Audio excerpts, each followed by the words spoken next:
So I welcome you in MS Academy. I'm beginning now the nature of charge. What is the nature of charge? If you see in the universe, charges are of two types. One is positive charge and other is negative charge. So what is the charge means what is the behavior of charge? Positive charge, same charges repel each other. Positive and positive repel each other, repel. Same charges repel each other and the repulsion between them takes place. Means that is nature of charge same है यानी या तो दोनों positive है या दोनों negative हो तो ये दूसरे को रिपेल करते हैं यानी दूर भगाते हैं प्रतिकर्षण होता है इनमें इसमें रिपल्सन होता है रिपल्शन ऊपर वाला मीन्स रिपल्शन टेक्स प्लेस कब जब दोनों सेम नेचर के हों यदि दोनों अपोजिट नेचर के हों यानी एक प्लस और एक माइनस या पहला माइनस दूसरा प्लस या दूसरा प्लस तीसरा माइनस दूसरा माइनस हो इस समय अट्रैक्शन होता है इसको हम बोलते हैं आकर्षण अट्रैक्शन अट्रैक्शन में चार्जेस एक दूसरे के पास आते हैं जबकि रिपल्सन में चार्जेस एक दूसरे के दूर जाते हैं ये बिहेवियर है चार्जेस का चार्ज का बिहेवियर हमें ये बताता है कि हम किस प्रकार से फील्ड क्रिएट करेंगे जैसे इलेक्ट्रिक फील्ड की यदि बात करें तो इलेक्ट्रिक फील्ड क्या है नया टॉपिक आपके लिए है इलेक्ट्रिक फील्ड हमने नेचर ऑफ चार्ज आपको रखा था बताने के लिए इलेक्ट्रिक फील्ड क्या है कोई भी चार्ज यदि आप पॉजिटिव चार्ज ही ले लेते हैं कोई भी चार्ज अपने सराउंडिंग में अपने चारों तरफ एक फील्ड क्रिएट करता है इलेक्ट्रिक फील्ड लाइंस ये जनरेट करता है ये इलेक्ट्रिक फील्ड क्रिएट करता है और एक ऐसा फील्ड होता है जिसमें यदि कोई दूसरा चार्ज यदि आता है तो वो उसको या तो अट्रैक्ट करेगा या रिपेल करेगा दैट मींस एक उस पर फोर्स लगाएगा इस फोर्स की चर्चा हम बाद में करेंगे जिस फोर्स को हम कूलम्ब्स फोर्स करते हैं कूलम्ब्स लॉ आप जब पढ़ेंगे तो आप देखेंगे डिटेल आपको पढ़ेंगे F equal to K Q1 Q2 upon R square so आप उसको देखेंगे but currently electric field is the field around any charge in which other charge experiences a force इसके चारों तरफ एक ऐसा फील्ड जिसमें यदि दूसरा कोई चार्ज एंटर करे तो उसे एक फोर्स लगे उसको एक्सपीरियंस हो या तो अट्रैक्शन का या रिपल्सन का अट्रैक्शन और रिपल्सन किस पे डिपेंड करता है वो नेचर ऑफ चार्ज पे डिपेंड करता है यदि दोनों पॉजिटिव हो तो रिपेल करेंगे यदि दोनों नेगेटिव हो तो भी रिपेल करेंगे यदि एक पॉजिटिव और दूसरा नेगेटिव है तो दोनों अट्रैक्ट करेंगे तो इलेक्ट्रिक फील्ड आप समझ गए इलेक्ट्रिक फील्ड क्या होता है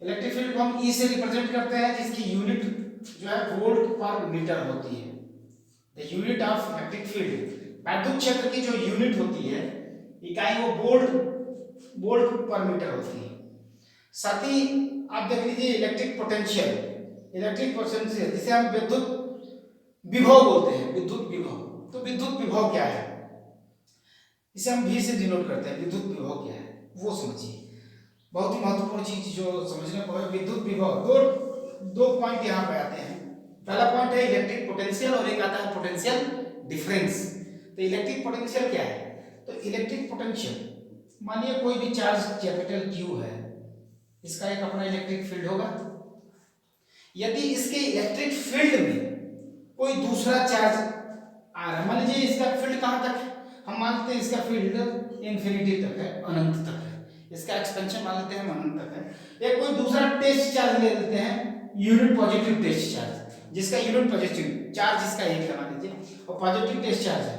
ठीक है यदि किसी यूनिट पॉजिटिव टेस्ट चार्ज को इनफाइनाइट से किसी चार्ज के इलेक्ट्रिक फील्ड में ले आते हैं कहीं भी ले आए इसके दायरे में लाए इलेक्ट्रिक फील्ड के दायरे में ले आते हैं मान लीजिए पॉइंट इंफिनिटी का पॉइंट ए रहा और ये पॉइंट बी रहा यदि इंफिनिटी से हम पॉइंट ऑफ पोटेंशियल पे ले आते हैं तो ले आने में जो हमें वर्क डन करना पड़ता है the work done is called electric potential the amount of work done from the work done by bringing a positive unit test charge charge from infinity to the point of electric field is called electric potential. विद्युत विभव अनंत बिंदु से electric field के किसी point पे ले आने में जितना कार्य करना पड़ता है उसको ही हम इलेक्ट्रिक पोटेंशियल कहते हैं। यानी V is equal to W upon Q। आप देखते हैं formula V is equal to W upon Q। चूंकि Q हमने टेस्ट चार्ज मान लिया था इसलिए V will directly equal to U हो जाएगा, चूंकि ये बराबर 1 के है। अब ये देखिए इसकी यूनिट आपकी V होती है। वोल्टेज से हम वोल्ट से डिनोट करते हैं, वोल्ट इलेक्ट्रिक पोटेंशियल को। पोटेंशियल लगे आता पोटेंशियल डिफरेंस भी देख लीजिए। What is potential difference? So potential difference क्या है? पीडी, जिसे हम पीडी आमतौर पे पीडी बोल देते हैं, पोटेंशियल डिफरेंस। पोटेंशियल डिफरेंस क्या है? मान लीजिए कोई चार्ज है, इसका अपना एक फील्ड है जिसको हम इलेक्ट्रिक फील्ड के नाम से जानते हैं। इस इलेक्ट्रिक फील्ड इसका फैलाव अनंत तक है, इंफिनिटी तक। लेकिन हमारा टेस्ट चार्ज इस समय पॉइंट ए जो है हमारा यहाँ पे है, पॉइंट ए पे हमने यूनिट पॉजिटिव टेस्ट चार्ज रखा है और उसको फील्ड के अंदर ही किसी दूसरे पॉइंट बी पे ले जाना है। सो पॉइंट ए से पॉइंट बी जो कि दोनों ही इलेक्ट्रिक फील्ड के अंदर है, पॉइंट ए से पॉइंट बी पर ले जाने में जो वर्क डन करना पड़ेगा, तो the amount of work done by bringing a charge from point A to point B lying in the electric field, that amount of work done is called potential difference. So तो PD is equal to हो जाएगा, इसका भी वही होगा, वीएबी हो जाएगा। वीएबी जिसे डिनोट करते हैं वीएबी, पीडी वीएबी के बराबर हो जाएगा, पोटेंशियल डिफरेंस हो जाएगा, इसे वीएबी बोलते हैं। तो पोटेंशियल डिफरेंस और इलेक्ट्रिक पोटेंशियल में उम्मीद है आपको डिफरेंस समझ में आया। सो इलेक्ट्रिक पोटेंशियल क्या है? Electric potential is the amount of work done bringing a unit perpetual charge from point of infinity to any point in the electric field, whereas potential difference is the amount of work done, जिसमें हम किसी charge को किसी एक point A से B पर ले जाते हैं इस तरह से कि पॉइंट ए और B both lie in the same electric field, उसी इलेक्ट्रिक फील्ड में लाई करते हैं। तो ये रहा आपका नेचर, इलेक्ट्रिक फील्ड और इलेक्ट्रिक पोटेंशियल, वैद्युत क्षेत्र और वैद्युत विभव तथा विभवांतर, इसे हम हिंदी में विभवांतर बोलते हैं पोटेंशियल डिफरेंस को। अब आपको जानना है Ohm's law. What is Ohm's law? Ohm's law क्या है? ओम्स लॉ बड़ा ही Ohm's law, what is Ohm's law actually? Ohm's law यदि हम डिफाइन करें, डेफिनेशन लिखें, तो ओम्स लॉ क्या है? तो Ohm's law is defined as, suppose एक आप कंडक्टर ले लेते हैं और इसका फिजिकल पैरामीटर आप कांस्टेंट कर दीजिए। यदि फिजिकल पैरामीटर कांस्टेंट है, यदि इसकी लेंथ L है और इसकी इसका क्रॉस सेक्शन A है, और मान लेते हैं इसका रेजिस्टेंस R है जिसमें करंट फ्लो हो रही है I अमाउंट की, तो A और एंड B के बीच में, A और एंड B के बीच में, दोनों सिरों के बीच में एक विद्युत विभव उत्पन्न होता है जिसे हम V से डिनोट करते हैं, V पोटेंशियल जिसे बोलते हैं। तो ओम्स लॉ क्या कहता है? ओम्स लॉ कहता क्या है? Ohm's law states that the potential difference between both the end of an ideal conductor is proportional to the amount of current flowing through the conductor. यानी किसी कंडक्टर के through कितनी अमाउंट ऑफ करंट फ्लो कर रही है वो directly proportional होती है वोल्टेज की। यानी V is proportional to I, amount of current flowing through them depends upon the voltage। कितना वोल्टेज डिफरेंस है ये निर्धारित करेगा कि कितनी अमाउंट ऑफ करंट फ्लो करेगी, यानी V is proportional to I। जब हम प्रोपोर्शनलिटी का सिंबल हटाते हैं तो V is equal to RI, या अपने मदद के लिए हम लोग कन्वीनियंस के लिए V is equal to IR लिखते हैं। यही ओम्स लॉ है, this is the Ohm's law. काफी ओम्स लॉ कहाँ एप्लीकेबल होता है?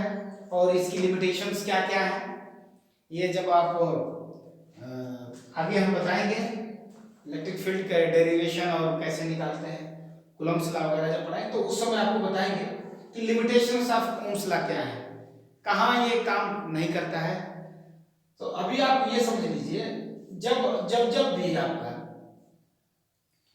जो भी एलिमेंट होगा यदि लीनियर है, if the element is linear, यदि बाइलेटरल है, तो जैसे बाइलेटरल यदि एलिमेंट, जैसे रेजिस्टेंस आप ले लीजिए, तो रेजिस्टेंस एक बाइलेटरल एलिमेंट है। बाइलेटरल का मतलब करंट इस तरफ भी फ्लो कर सकती है और करंट इस तरफ भी फ्लो कर सकती है। जबकि आप एक अगर डायोड ले लेते हैं, सपोज आप एक डायोड लेते हैं, तो डायोड में क्या है, करंट आपके एनोड से कैथोड की तरफ ही फ्लो करेगी। अगर आप करंट इधर से इधर फ्लो कराएंगे तो करंट फ्लो नहीं करेगी, ब्रेकडाउन इत्यादि वो सब बाद की चीजें हैं। So here the point is this allows the current to flow through both the ends, and this allows the current to flow from one direction. It is unidirectional, this is bidirectional. So Ohm's law is applicable to bidirectional only, not to unidirectional. So आप ये इसको याद रखेंगे, ये वाला बहुत ही important है, V equal to I into are.